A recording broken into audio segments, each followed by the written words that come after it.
View of the site that we're clearing at the moment, hopefully to be a house site sometime in the future.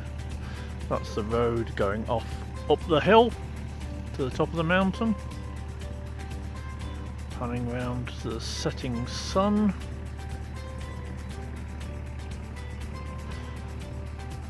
This is the leaning tree, and over there, if I tilt down to change the exposure, there is a tree that fell over, snapped at the root, or been cut through at the root, and is caught in the fork of another tree about 10 metres up in the air.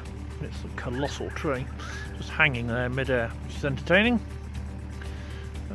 So that's the leaning tree, and then there is the other logging road that goes down towards the new road that we were putting in.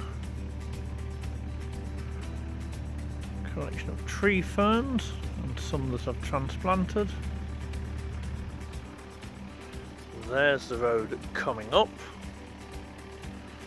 There's some long poles I've collected. That's a pile of rubbish.